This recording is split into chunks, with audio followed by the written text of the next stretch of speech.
If you find this video informative, please hit the like button and please subscribe to my channel for more videos like this. In this video we will be studying the Wald's visual cycle. Now, before discussing the actual cycle, let us have an overview about what happens in this cycle. As we all know, the human eye contains two main types of photoreceptors. The first is the rods and second are the cones. The basic structure of rods is as follows. These are the axons and this is the nucleus. Now it contains the discs which have the pigment rhodopsin. The basic step in the Wald's visual cycle is that when rhodopsin is exposed to light, it forms an intermediate compound known as meta-rhodopsin 2, which further breaks down into opsin and 11-cis retinal. Now, this meta-rhodopsin 2, which is formed through generation of various enzymes, it triggers the nerve impulse. Now let us look at the details of the Wald's visual cycle. So the first step in the visual cycle is the exposure of the rhodopsin to light, which causes its breakdown into luminorhodopsin.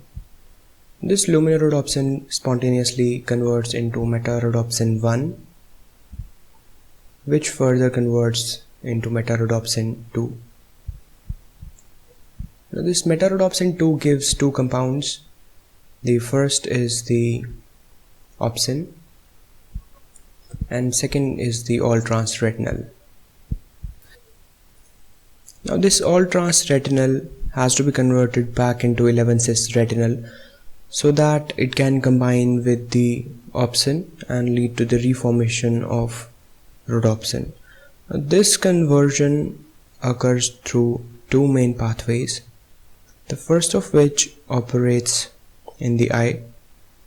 The all-trans retinal is converted into 11-cis retinal by the enzyme retinal isomerase, and this 11-cis retinal combines with opsin and forms rhodopsin. The second pathway which operates is in the liver. Now here the enzyme is the alcohol dehydrogenase. The all-trans retinal is converted into all-trans retinol, and this is converted by the enzyme isomerase to 11-cis retinol, which is acted upon again by the alcohol dehydrogenase and converted into 11-cis retinal. Now the next important thing to know is how the nerve impulse is generated through this cycle. Now the question which arises here is, how does meta-rhodopsin lead to the generation of nerve impulse?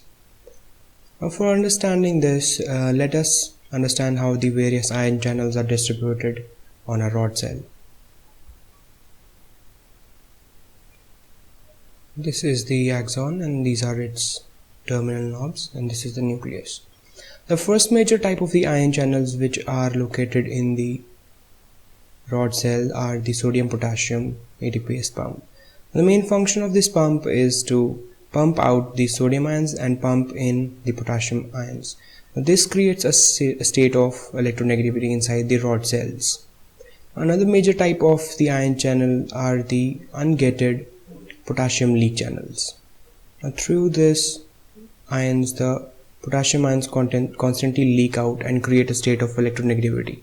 Another ion channels are the gated sodium channels, through which there is a constant entry of the sodium inside the rod cell. Now this entry creates a state of electronegativity of -40 millivolts, which is much less as compared to -80 millivolts of other excitatory cells. Now here are the calcium channels, through which there is constant entry of the calcium inside the axon. And through the terminal knobs there is the release of the glutamate.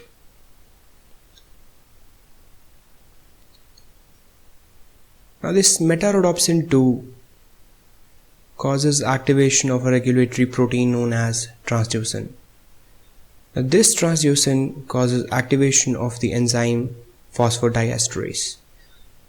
This phosphodiesterase enzyme causes the conversion of cyclic GMP to 5-GMP, and the concentration of the cyclic GMP decreases due to this step. Now, since the cyclic GMP is essential for the opening of the gated sodium channels, due to the decrease in the cyclic GMP concentration, the sodium channels close, and this leads to the decreased entry of sodium in the rod cells and their concentration decreases. Since there is a constant efflux of potassium ions through the leak channels, there is excess negativity inside the cells, and this leads to the hyperpolarization of the rod cell.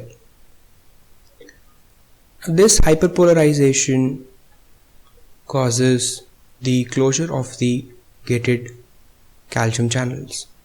Now, since this calcium is essential for the release of the glutamate through the terminal knobs, the release of the glutamate stops, and due to the decrease in the release of the glutamate, there is the generation of the electric potential in the bipolar cells, and further conductance follows.